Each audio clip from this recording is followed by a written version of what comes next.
Saludos, qué placer reencontrarnos en un nuevo espacio de entrevista de Cuba Visión Internacional. Hoy estaré conversando con un reconocido profesor y médico en temas de psiquiatría infantil, alguien con una vasta trayectoria, con una rica historia en nuestro país y también en el mundo, por así decirlo. Así que si desea tener los detalles, acompáñenos aproximadamente durante 27 minutos.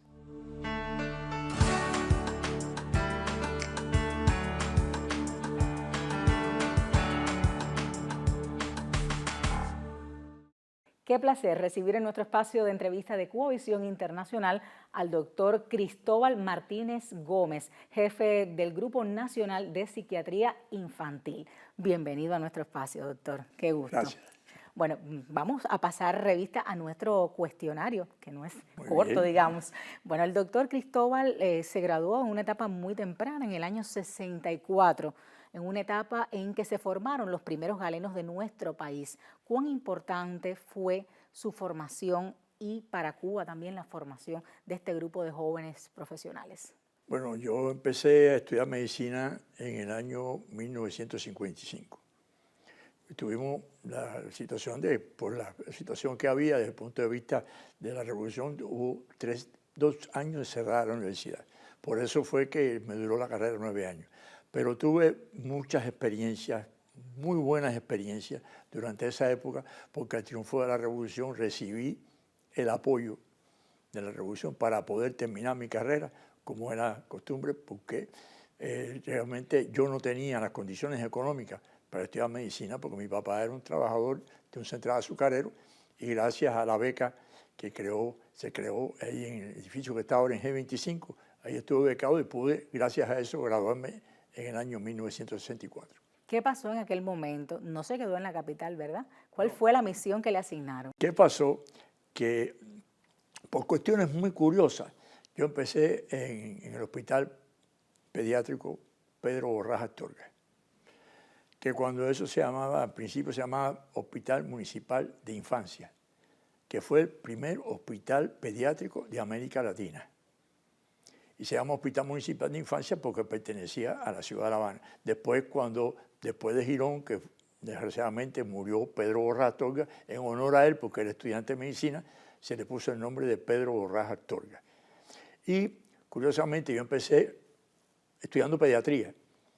Entonces después, cuando terminé la carrera de medicina, el internado vertical lo hice en pediatría, cuando se hacía internado vertical en pediatría. Y dentro del internado vertical de pediatría, de manera muy curiosa, me hice neonatólogo y salí a hacer el servicio médico rural en Santiago de Cuba, como neonatólogo. Son muy curiosos porque el servicio médico rural se hacía en los campos, pero por una necesidad de atención a los niños de Santiago de Cuba me mandaron para allá. Me imagino que fue una experiencia realmente gratificante para usted, a pesar de lo difícil, lo distante que pudo estar de la familia. Bueno, era difícil, pero fue muy gratificante, porque ustedes saben que Santiago de Cuba es una de las ciudades más hospitalarias de Cuba. Una anécdota simpática. Llegué a Santiago de Cuba un día en la mañana, a las 5 de la mañana, y no, estaba perdido porque llegué a la terminal de ómnibus y no sabía para dónde, y pregunté, y un santiaguero me dijo, ¿qué usted? No, mire, yo soy médico, vine a hacer el servicio rural aquí, y realmente no sé dónde queda el hospital de maternidad de Santiago de Cuba. Dice, míralo ahí enfrente. Fui para allí y me recibieron, me pusieron en internado en una cama y por la mañana una enfermera me llevó el desayuno a la cama. ¡Qué recibimiento! y después no estuve separado de mi familia porque me dieron un apartamento y llevé a mi esposa con mi hijo para allá a vivir conmigo en Santiago de Cuba los 2 años y medio que estuve allá. Qué bonito, tuvo esa experiencia entonces cercana a su familia. Exacto. Doctor, ¿cómo llega entonces luego a su vida el tema de la psiquiatría infantil? ¿Qué lo motivó?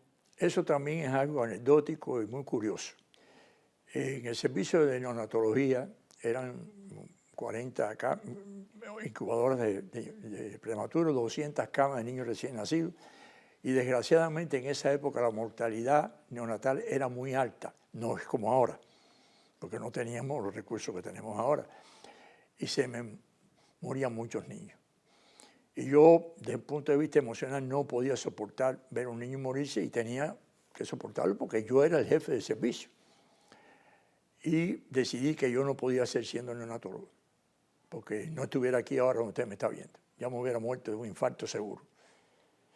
Entonces, el doctor Guillermo Barrientos, mi hermano, como digo yo, que era psiquiatra de adulto, que hizo la carrera conmigo, después hicimos posgraduado juntos, me dijo, ¿qué te quieres hacer en una especialidad donde no se muera nadie? Digo, yo sí, hazte psiquiatra infantil. Y decidí hacerme psiquiatra infantil precisamente para rehuir esa situación, lo cual parecía que era un accidente y me vino de una forma maravillosa porque tengo experiencia muy, muy agradable, muy reconfortante de mi gestión como psiquiatra infantil en Cuba. Bueno, a partir de esa propia formación como psiquiatra, regresa al Hospital Borrás. Incluso ahí asumió tareas de dirección. Cuéntame un poco de esa experiencia ya en el Borrás nuevamente. Volvemos a otra cosa muy curiosa. Yo me hice pediatra en el Hospital Borrás y cuando vine a hacer la especialidad de psiquiatría infantil fue en el Hospital Borrás. Y en ese momento nada más que habíamos cuatro residentes de psiquiatría infantil, o sea, 4 médicos formándonos como especialistas en el Hospital Pedro Borrás y en el Hospital William Soler. Tuve también la suerte de tener como profesora el profesor Pérez Villar, que fue el primer psiquiatra infantil docente que hubo en Cuba, y nos graduamos, esos 4 nos graduamos, y el Ministerio de Salud Pública, con una visión de futuro, en lugar de dejarnos aquí en La Habana, mandó de los 4, uno para Santiago de Cuba, uno para Villa Clara, uno para Camagüey y uno para Holguín. Yo a mí me tocó Camagüey, por suerte también, porque Camagüey es una ciudad a la cual quiero mucho. Y entonces tuvimos esa experiencia de ser los primeros 4 psiquiatras infantiles que trabajamos en el interior. Porque antes de eso, nada más que había psiquiatría infantil en La Habana. En esa época, en Camagüey, sí lo que empezamos fue la docencia de la psiquiatría infantil. Tuve el honor de ser fundador del Instituto Superior de Ciencias Médicas de Camagüey, que hoy en día es la Universidad de Camagüey. Empezamos a hacer ya docencia, Barrientos y yo allá en Camagüey, y regresamos a La Habana a hacer ya aquí docencia en el año 74. Y ahí se forma el Grupo Nacional de Psiquiatría. Barrientos, Valdesmier y yo.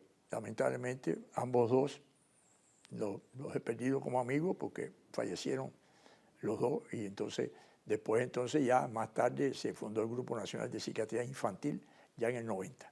Bueno, y siguiendo un poco este camino de la historia, de la labor suya, del trabajo de la psiquiatría infantil en nuestro país, el Hospital Borrás ha sido también pionero en todo lo que ha tenido que ver con las consultas, los procesos de perfeccionamiento dentro de la atención de la psiquiatría infantil hasta llegar a una consulta de neurodesarrollo, ¿verdad?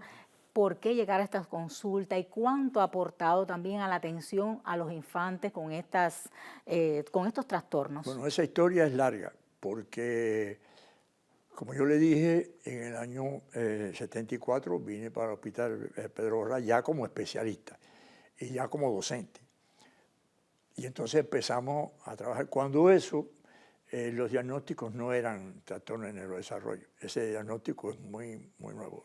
Los diagnósticos en esa época eran lo que se veían en retrasados mentales, el trastorno por déficit de atención y hiperactividad, que hoy es un trastorno que es muy conocido, no existía, se llamaba disfunción cerebral mínima.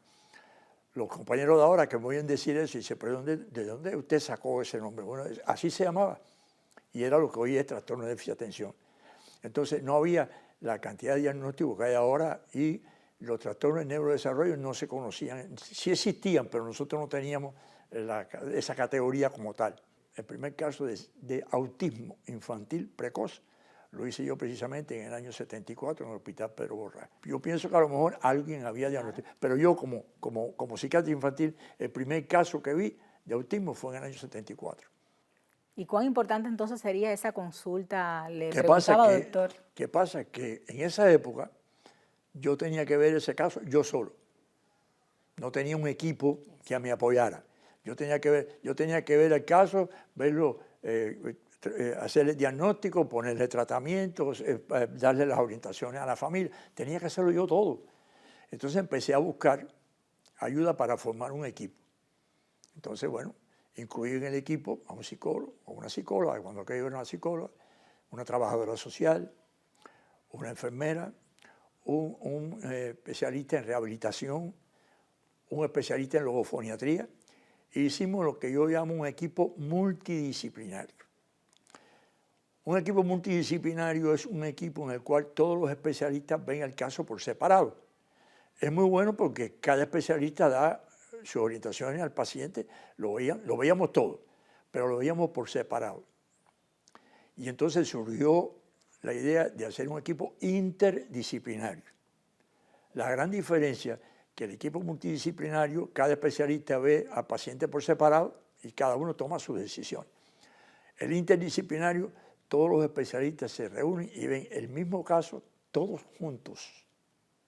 Y entonces yo veía el caso como psiquiatra y el psicólogo me aportaba sus aportes como psicólogo, yo le aportaba como psiquiatra al psicólogo, el logopeda o el logofoniatra aportaba eso. Entonces discutíamos el caso en grupo, interdisciplinariamente, que es muy, muy efectivo, y eso fue lo que dio origen a este grupo que existe hoy en día, que es la atención integral a trastornos del neurodesarrollo, que por supuesto, eso empezó por idea mía y empezaron a trabajar muchos compañeros y compañeras conmigo, y un buen día una institución que se llama Medicuba Suiza, por algún motivo le llamó la atención y nos hizo un proyecto, que es el que está ahora, y nos dieron un apoyo económico y desde el punto de vista de recursos materiales y de recursos, equipos, para hacer lo que usted conoce ahora como ese gran equipo que existe en el Borrás,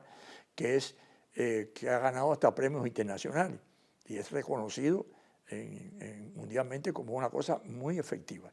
Qué bien todo eso que me cuenta, doctor. Yo le propongo a usted hacer una pausa en nuestra conversación y también a usted, amigo televidente, y en breve estaremos regresando para retomar nuestro diálogo con este querido doctor.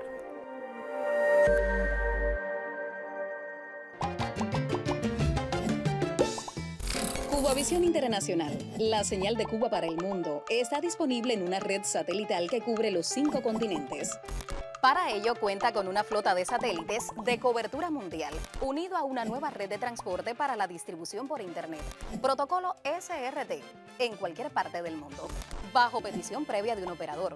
O bien, los operadores y usuarios finales pueden acceder a la señal broadcast satelital a través de los siguientes operadores satelitales. Nuestra señal está disponible en América a través de los satélites Hispasat y Amazonas 5. Formamos parte de la oferta de diversos cable operadores de la región. En Europa, nuestro canal puede ser visto a través de los satélites Astra 1M e Hispasat. Somos distribuidos por varias plataformas de televisión de pago. En África, la señal es distribuida a través del satélite Eutelsat 3620. Nuestra señal alcanza la zona norte, especialmente la región del Magreb, Angola y Mozambique. Estamos disponibles también en Asia y Oceanía por medio de los satélites Asiasat 5 y Absat 6C.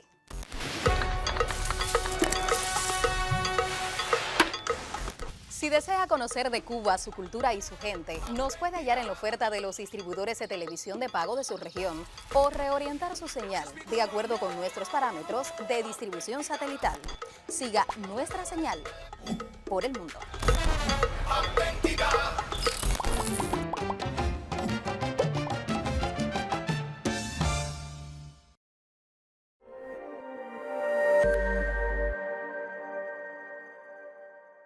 Estamos de vuelta y retomo nuestra conversación con el reconocido doctor y profesor Cristóbal Martínez Gómez, quien es además un profesor, reitero, y doctor en psiquiatría infantil. Bueno, doctor, antes de pasar a la pausa estábamos repasando un poco la historia de la especialidad en nuestro país y ahora me gustaría conocer cuál es su valoración ahora mismo del estado de la especialidad en Cuba. Retomando la situación del año 69, que había 4 psiquiatras infantiles en Cuba, imagínate que de esa época para acá empezaron a aumentar los psiquiatras infantiles en todo el país. Y el Ministerio de Salud Pública y el Grupo Nacional tomó la decisión de que la psiquiatría infantil tenía que llegar a todas las provincias. Hoy en día tenemos servicios de psiquiatría infantil en todas las provincias de Cuba, con servicios de atención directa. Tenemos psiquiatras infantiles en los centros comunitarios de salud mental, porque tenemos más de 250 psiquiatras infantiles en Cuba. Pero además, con una formación desde el punto de vista científico muy alta, con una preparación, porque la residencia de psiquiatría infantil son 3 años. O sea, después de graduarse de médico, después de ser especialista en medicina general integral, tiene que estar 3 años en un servicio de psiquiatría infantil con profesores que tienen también una formación muy alta, que los preparan para atender a los niños con calidad. Y para atender a la familia, que es muy importante, porque cuando usted atiende a un niño que tiene un trastorno, lo primero que tiene que entender es que ese niño vive en una familia. Y esa familia puede ser muy buena, puede ayudar mucho, puede cooperar mucho con nosotros para el tratamiento del trastorno que tiene, o todo lo contrario. Es una familia que en lugar de ayudar, lo que hace es perjudicar, o a veces que es la causa del trastorno. Yo siempre digo de una forma un poco jocosa que un alto por medio de los niños que vienen a mi consulta, la que sale con tratamiento es la madre. ¿Es así? Porque, Todo tiene también una porque causa, un efecto. las personas no entienden, por ejemplo, que la sobreprotección y la permisividad es maltrato. Todo el mundo cree que el maltrato es darle golpe a un niño, insultarlo, pegarlo. Si usted sobreprotege a un niño, lo está maltratando porque le está educando en un mundo que no existe. Él está en una hornita, usted lo tiene protegido, no aprende a defenderse y va a sufrir mucho cuando adulto. Y si usa lo que se llama permisividad, que es permitir que el niño haga lo que estime conveniente, no es bueno. Porque un niño que usted le permite hacer todo lo que quiere, cuando llega adulto, quiere hacer todo lo que quiere y nadie puede hacer todo lo que quiere. Aunque no sea ilegal. Si todo el mundo piensa, no, lo que no se puede hacer es robar, lo que no se puede hacer es matar. No, hay muchas cosas que no se pueden hacer que es por un problema digamos, de educación, de ética. Y si usted no enseña al niño que tiene que respetar a los demás, que tiene que ser ético, que tiene que cuidar su presencia, que tiene que ser educado, lo está maltratando. Claro que sí. Y eso a la familia, y nosotros tenemos que educar también a la familia. Eso se logró con el desarrollo de nuestra especialidad. Y qué bueno que habla de superación, porque a la par de su quehacer profesional activo, como bien nos ha estado reflejando en la entrevista, usted también tuvo a bien su desarrollo y crecimiento profesional, viéndolo desde una especialización en primer, segundo grado, todas estas categorías docentes que acaba de mencionar, hasta convertirse en doctor en ciencia. ¿Qué hizo posible ese logro también en el doctor? ¿Qué hizo posible o qué me hizo sufrir para llegar a hacer eso? Porque usted se imagina la cantidad de exámenes que yo he tenido que realizar para ser primero ser médico, después que terminé la carrera de medicina, ser internado vertical de pediatría, otro examen. Después examinarme para profesor, instructor, después asistente, después profesor auxiliar, después profesor titular, después profesor consultante, después doctor en ciencias médicas. ¿Qué cantidad de tensiones? Porque hay personas que me dicen, no, mira, está muy ansioso. ¿Qué le pasa? No, se va a examinar. Digo, ¿y no es normal que esté ansioso porque se va a examinar? Claro. Todo el mundo cuando se examina se pone ansioso. Y yo he tenido que sufrir de esa ansiedad muchas veces. Pero realmente tuve la suerte de tener tribunales que me examinaron, que me tuvieron en consideración, me respetaron, me hicieron un examen lo más lógico posible y sufrí, pero no tanto. Bueno, doctor, y parte también de esa formación y de esa trayectoria han sido más de una decena de libros publicados, más de 70 con eventos, congresos internacionales en los que ha participado, esos premios. ¿Cuál de ellos ha sido el que más ha marcado su vida profesional? Bueno, si tú me hablas de premios, tengo muchos títulos. Tengo todos estos títulos. Sé que no alcanzaría este tiempo de entrevista para mencionarlos todos. Sí, no puedo. Pues el currículum vitae mío tiene 13 páginas, entonces no podemos hablar de eso aquí. Pero tengo muchos títulos, muchos premios, presidente de 7 congresos panamericanos de psiquiatría infantil, participar en congresos desde la Unión Soviética hasta Canadá, Estados Unidos, todos los países de América, excepto Uruguay y Paraguay, en casi todos los países de América participaban en congresos, con ponencias, a los cuales he recibido todos los reconocimientos que le dan a uno en esos congresos, lo cual me satisface mucho. Pero el premio más grande que tengo es una foto que tengo con Fidel. Qué bueno que lo menciona porque de eso también, ese tema también lo tenemos reservado en nuestra conversación porque sé que estuvo desde muy temprano en su carrera profesional vinculado y conoció al comandante, pero hubo un momento, una etapa de su vida que lo marcó mucho y tuvo que ver con esa primera transmisión de aquella primera mesa redonda a propósito de aquella batalla del pueblo cubano por el regreso del niño Elian González Brotón. ¿Qué hizo el doctor Cristóbal en aquel momento? Bueno, el problema es que tengo el privilegio de haber conocido a Fidel en el año 61 del siglo pasado, cuando yo era estudiante de medicina y Fidel nos creó la beca que está en G25. Iba 2 veces a la semana a hablar con nosotros para preguntar qué necesitábamos. Y así nos atendió durante toda la carrera de medicina. Fidel se dio cuenta de que la medicina era un problema importante desde el punto de vista de la necesidad que tenía el pueblo de la medicina y creó esa beca y nos atendía y entonces lo conocía, entonces tenía cierta confianza con él. Y cuando se crea el problema con Elian, Fidel nos acuarteló a un grupo, eran una psiquiatra infantil, la doctora Elsa Gutiérrez, 2 psicólogas, la doctora Patricia Aredes, Aurorita, que también era psiquiatra, dos psicopedagogas y yo. O sea, eran 5 mujeres y yo. ¡Qué privilegio! Yo digo, nos acuarteló porque era lo que usábamos en aquel tiempo, nos ubicó en 15 y 18 y allí estuvimos el viernes trabajando toda la noche con orientaciones que nos dio Fidel y por la mañana nos mandó a buscar para el Consejo de Estado. Llegamos allí, nos reunió y yo empecé a decir, con lo que él me había orientado más o menos, que debíamos hacer énfasis. Y cuando yo terminé me empezó a hacer preguntas.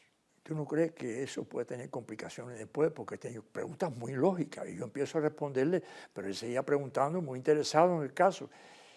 Y yo le dije, muy atrevidamente, yo, comandante, mire, esto que yo estoy diciendo, yo no lo puedo decir porque la familia va a sufrir mucho. Dice, no, espérate un momento.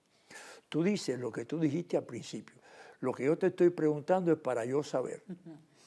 ¿Qué, Fidel? Entonces, bueno, ahí las anécdotas son muchas. Así mismo. Seguimos. Nos entrevistó a todos. El segundo día nos volvió a llamar. Seguimos trabajando todos juntos. El lunes vinimos para aquí, para el ICR, hicimos la primera mesa redonda y a mí me tocó, como yo era el profesor más antiguo, las compañeras me dijeron, profe, para que usted haga la clausura, porque ustedes, y yo dije, al final hice una arenga diciendo porque a todas las instituciones del mundo, a todas las personas decentes, bueno, me paré, yo tengo la voz muy fuerte y dije muy fuertemente a todo lo que yo le pedía que se solidarizaran con este niño para que este niño pueda regresar con su familia. Y teniendo en cuenta, bueno, hicimos toda la historia, los traumas que el niño había tenido, todas esas cosas. Terminó la mesa redonda y todas las compañeras vinieron. Profe, qué bueno quedó, no sé qué cosa. Digo, mire, no se entusiasmaron, aplaudieron y todo. Estaba el ministro, casi toda la dirigencia del país estaba ahí en la mesa redonda. Y yo dije, mire, no se emocionen. Esto empieza si ahora. el comandante no nos manda a buscar para ir para allá, para el Consejo de Estado, escóndanse porque es que no les gustó. Por suerte, a poquito rato vinieron dos motociclistas, lo que nosotros decimos caballitos, y nos llevaron para el Consejo de Estado. Cuando llegamos allí, estaba todo el mundo menos Fidel. Fidel, a poco rato se abre el abridor y sale, y entonces él empieza a hablar y empieza, no, la primera parte estuvo muy larga, la segunda parte estuvo... Entonces después hace así, mire, y dice, y el varón, Fidel me decía el varón, porque era el único. Y el varón, digo, aquí, comandante. Entonces me abrieron paso y yo me puse al lado de él y empezó a decirme, no, estaba muy inteligible. Pero entonces empezó la reunión, y aquella reunión, como a las 11 de la noche, más o menos, llaman por teléfono. Dime. Sí, no te preocupes. Sí, yo voy a buscar eso. Sí, está bien. Llama al ministro y le dice, me llamaron de Venezuela, que hay un desastre, un derrame en Vargas, el desastre de Vargas, y Hugo Chávez lo llamó para que le mandara un grupo de médicos.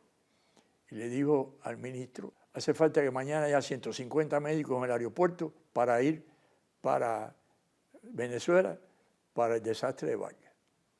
Como a la hora y pico, ya estamos como a las 11 o 12 de la noche, seguimos conversando sobre el caso, ¿no?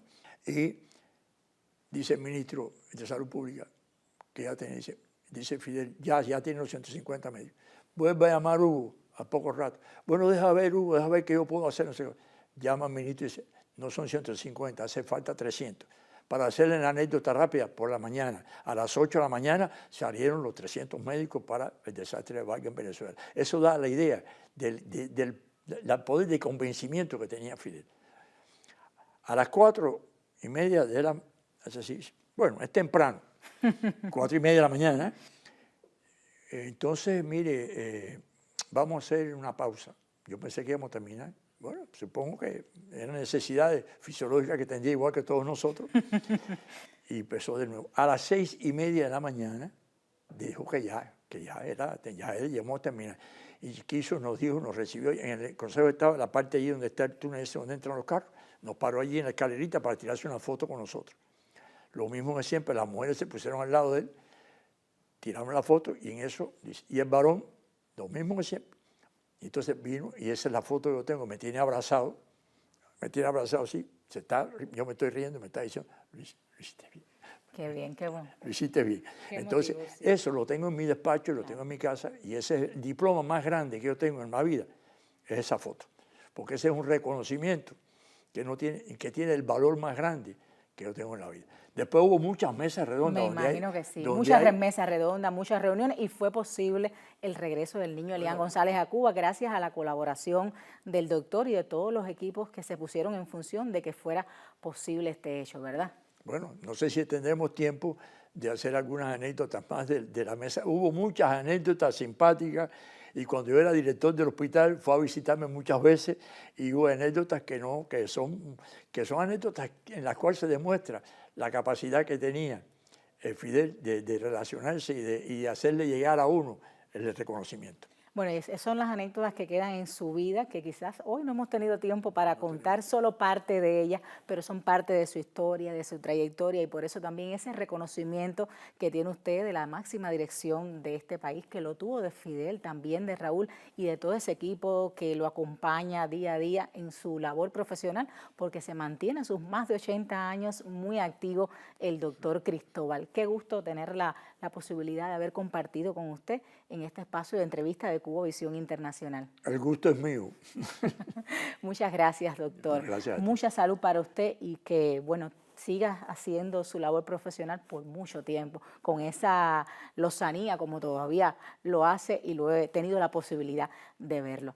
A usted, querido amigo, gracias por habernos acompañado en este tiempo de entrevista de Cuba Visión Internacional. Yo soy Joanna Cervera, a nombre de nuestro equipo realizador les doy las gracias por su atención, y de seguro nos volveremos a encontrar en otro tiempo de entrevista.